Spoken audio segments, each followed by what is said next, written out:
이어서 곧바로 여당인 국민의힘의 입장을 좀 들어보겠습니다. 김상훈 국민의힘 정책위 의장 전화로 연결되어 있습니다. 의원님 안녕하세요. 예, 안녕하세요. 반갑습니다. 예, 의원님 저 어제 밤에 이번 주 목요일 오전 10시에 대통령이 대국민 담화와 기자회견 한다는 속보가 나왔는데 예. 의장님 미리 좀 알고 계셨습니까 이거? 아니 뭐 특별하게 미리 전달받은 바는 없습니다. 예. 그 의원님도 그러면 저희와 마찬가지로 속보를 보고 아셨다는 건데 예. 아니 어제 저녁 뉴스들을 다 제가 체크를 해보니까 어제 저녁 메인 뉴스들만 해도 이번 달 말에 있을 것이다 이런 보도들이 있었거든요. 그렇습니다. 예. 예, 갑자기 이제 일정을 확 당긴 배경에는 뭐가 있다고 추측하십니까? 아무래도 최근에 또 국정 지지율이 좀 그 하락세를 거듭하고 있고, 예. 또 대통령실에 대한 여러 가지 좀 의혹 제기라든지 비판적 시각이 있기 때문에 그 국면을 좀 전환하기 위해서도 국정 쇄신이라든지 여러 가지 각종 현안에 대한 좀 진솔한 대국민 입장 표명이 필요하지 않나, 그렇게 판단을 한 것 같습니다. 그러면은 사실은 지난주 금요일 날 갤럽 발표 여론조사가 좀 안 좋았는데 대통령 지지율이 이번 주 금요일에도 발표될 수 있을 건데 거기서 조금 반등을 하기 위한 어떤 정무적 판단이 있었다 이런 말씀이세요? 그렇다고 봐야 되겠죠. 아무래도 이제 그 대통령실은 그 어제 언론 보도에서도 좀 엄중한 상황에서 부족한 부분을 채우기 위해서 치열하게 고민하고 있다고 입장을 밝혔지만 대통령께서 또 가능하면 좀 조기에 이런 입장 표명이 필요하다라고 판단을 하신 것 같습니다. 알겠습니다. 의원님은 저 정책위 의장이시고 당의 지도부시니까 이런 그럼 대통령실의 빠른 기자회견 결정 여기에 대해서 기본적으로 환영하신다 이런 말씀이신 거죠? 예, 전 시적절한 판단을 하셨다 이렇게 보고 있습니다. 예, 의원님 그러면 시기의 선택은 잘한 거란 말씀이신데 결국 이제 내용이잖아요. 어떤 내용이 담겨야 된다 이렇게 기대를 좀 하고 계십니까? 아무래도 지금 뭐 당 일각에서 이야기하는 인적 쇄신까지는 시간이 좀 걸릴 것 같은데 아무래도 뭐 인쇄라든지 이런 부분 다만 이제 최근에 뭐 여러 가지 이슈가 제기되고 있잖아요. 그 뭐 명태균 씨 관련된 부분이요? 명태균 씨 관련도 그렇고 또 여러 가지 좀 대통령실에서 선제적 대응을 했으면 좋겠다는 요구사항에 대해서 아무래도 좀 진솔하게 입장 표명이 있을 걸로 봅니다.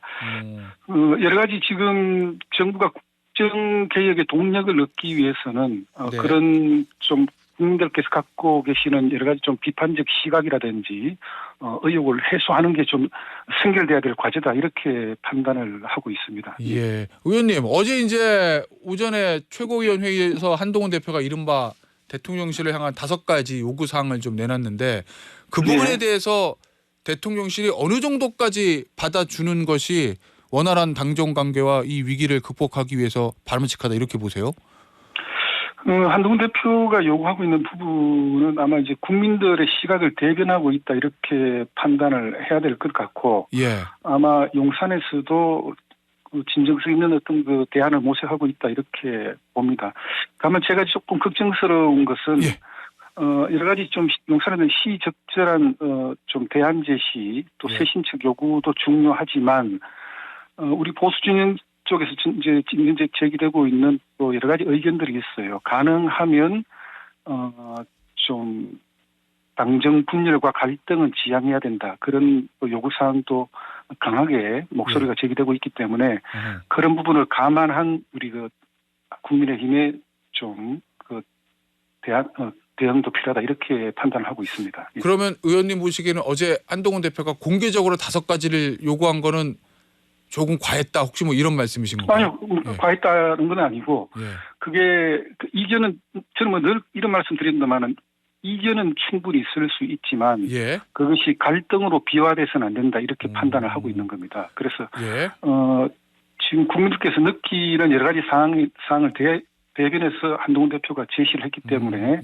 그 부분에서는 진정성 있게 좀 수용을 해야 되고 다만 집권 여당인 국민의힘도 그 용산과 당정 분열과 갈등으로 나아가는 어떤 그런 모습을 보여서는 안 된다는 그런 말씀을 드리는 겁니다. 알겠습니다. 자, 의원님 그런데 그럼 결국 어쨌든 5개가 공개가 됐기 때문에 대통령실이 그걸 다 5개를 받아주면 저 당정이 스무스하게 흘러갈 수도 있겠지만 다 거절하면 또 이제 갈등 이렇게 기사들이 나올 거 아니에요. 그러면 결국 이제 공은 대통령실로 넘어간 건데요. 다 거절하지는 않을 테고 예. 어쨌든 용산의 그 현재 상황에 대한 예. 적절한 판단이 있을 거라고 봅니다. 또 그런 판단도 일면 존중돼야 될 부분이 있다고 보고 예.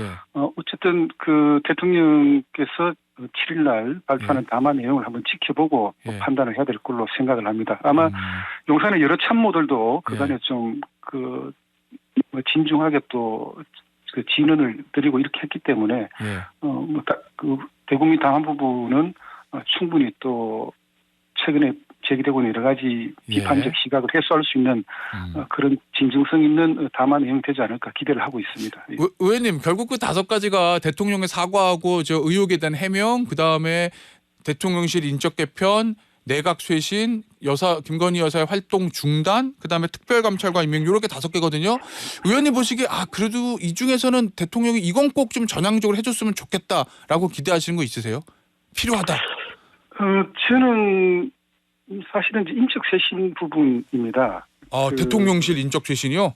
대통령실이든 내각이든. 예.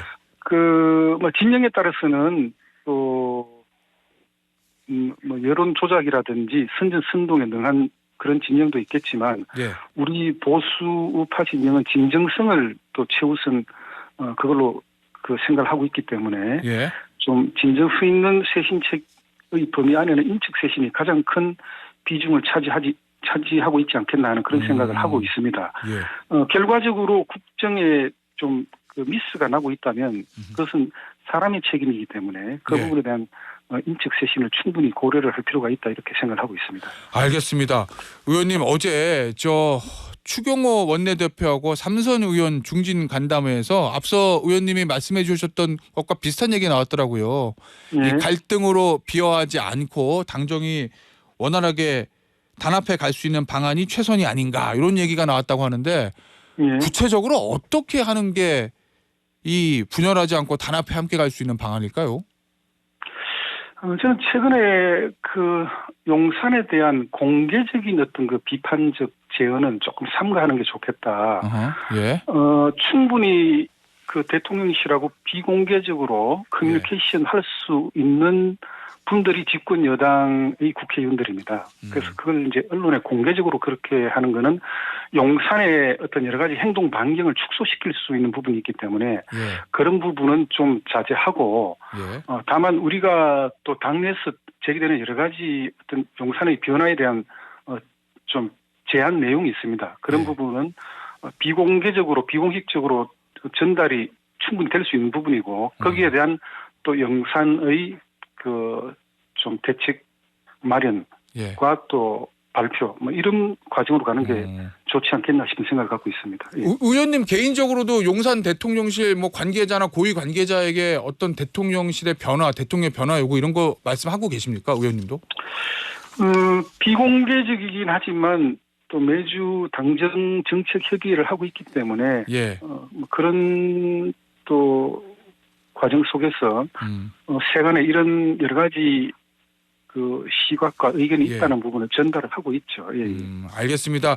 의원님, 정책위 의장이시니까 요 정책 이슈 조금 짚어볼게요. 대통령이 4대 개혁 반드시 완수하겠다.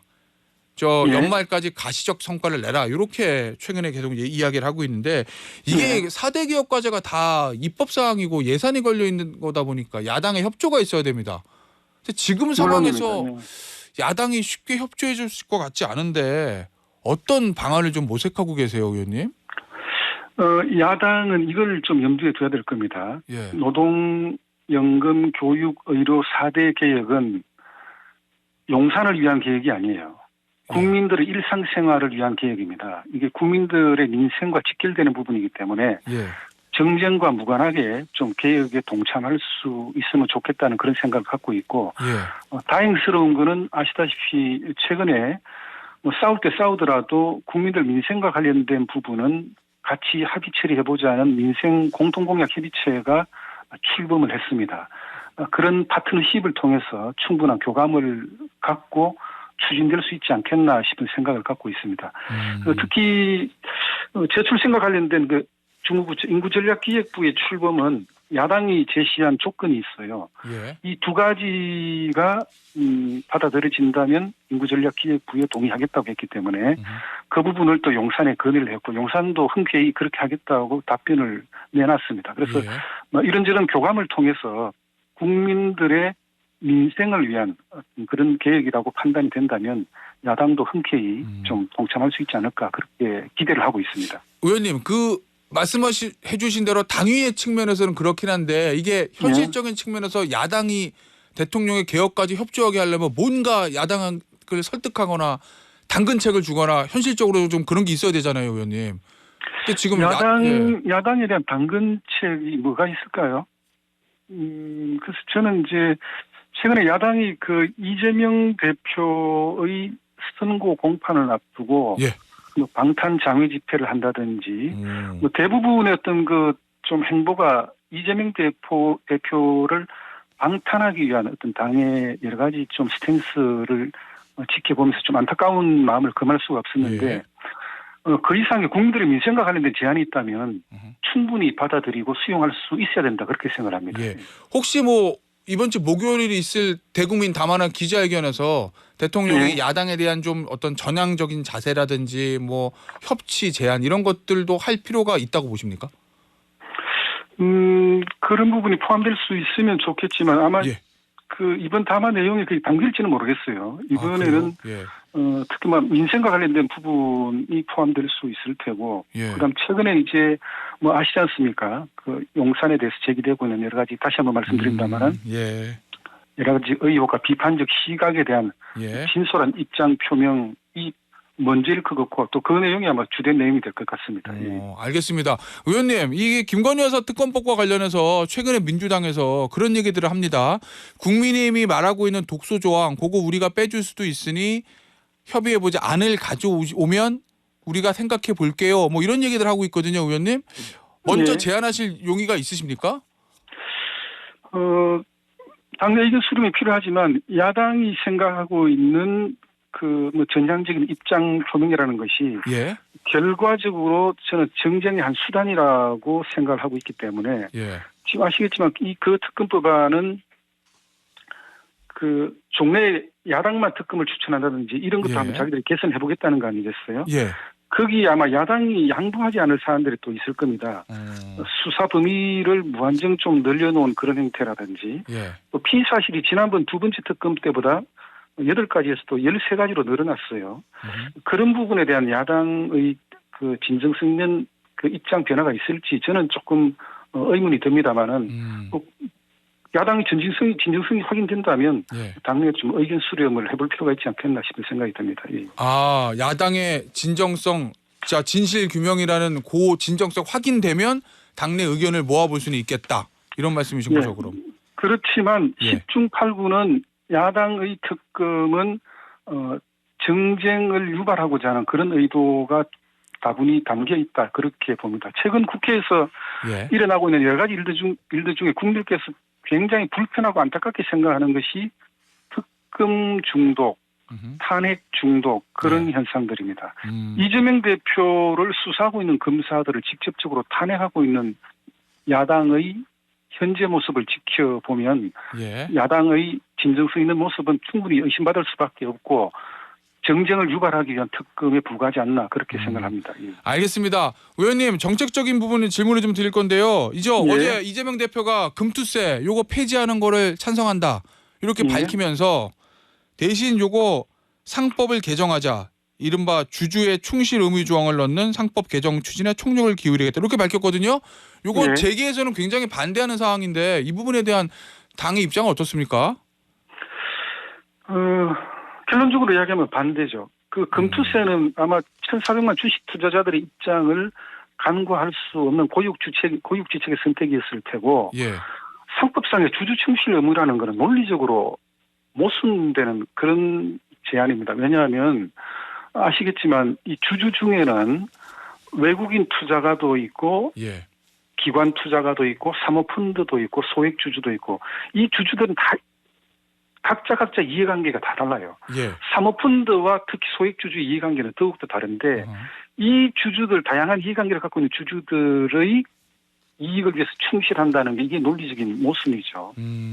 그래서 그 야당이 이야기하고 있는 그 상법상의 주주 충실 의무보다는 결과적으로 이제 밸류업이 필요한데 그 밸류업이 필요한 그 시기가 있어요. 그게 이제 결국 M&A 그 인수 합병 과정에서 주주들의 이익을 어떻게 보호할 것인가에 어떤 그런 부분에 충실한다면 상법보다는 자본시장법의 개정이 필요하지 않겠나 싶은 생각이 들고 현재 야당의 주장대로라면 투자금 조달을 위한 그 신주 발행이라든지 전환사채 발행도 필요할 때가 있을 텐데 이런 행위는 결국 또 소액 주주에게 손해를 끼치는 행위로 간주될 수가 있어서 결국 법인의 성장을 위한 투자금 조달이 또 원천 차단될 수 있다는 그런 문제점이 있어요. 그래서 이 주주 충실 의무는 경영권뿐만 아니고 그 법인의 주주들도 쉽게 알겠습니다. 동의하기가 어려운 부분이 있다 이렇게 말씀드릴 수 있겠습니다. 알겠습니다. 자, 의원님 마지막 질문입니다. 이 11일에 여야 의정협의체 출발하는데 민주당하고 의협은 일단 빠지거든요. 여기서 여당이 바라보고 있는 이 협의체를 통해서 얻을 수 있는 현실적인 목표는 지금 뭐가 있습니까? 민주당이 뭐 명시적으로 빠진다는 입장 표명을 한 바는 아닌데 그 의협은 현재 회장이 탄핵 과정에 있기 때문에 참여하기가 어려운 것이고 저는 여야정 협의체에 대해서 말씀드리고 싶은 건 현재 의료공백 사태를 초래한 근본적 문제를 정직하게 바라볼 필요가 있다 이런 생각이 듭니다. 지금 그 전공의들의 그 집단 사직이라든지 이런 문제는 의대 정원 확대가 내 밥그릇을 뺏는다 이런 시각에서 전공의 사직 사태가 발생했다고 보지 않습니다. 그래서 전공의들을 채취하고 있는 의료 현장이라든지 또 필수 의료 구조의 뭐 개선 문제라든지 이런 부분을 같이 해결할 수 있는 어떤 그런 여야 의정 협의체가 돼야 되고 만약에 이런 합리적인 프로세스를 거쳐 나가는 협의체가 된다면 저는 현재 참여하지 않고 있는 의료단체라든지 야당도 긍정적인 시각을 갖고 좀 지켜봐주지 않을까 그렇게 생각하고 있습니다. 알겠습니다. 오늘 인터뷰 여기서 마무리하도록 하겠습니다. 지금까지 국민의힘의 김상훈 정책위 의장이었습니다. 의원님 감사합니다. 예, 감사합니다.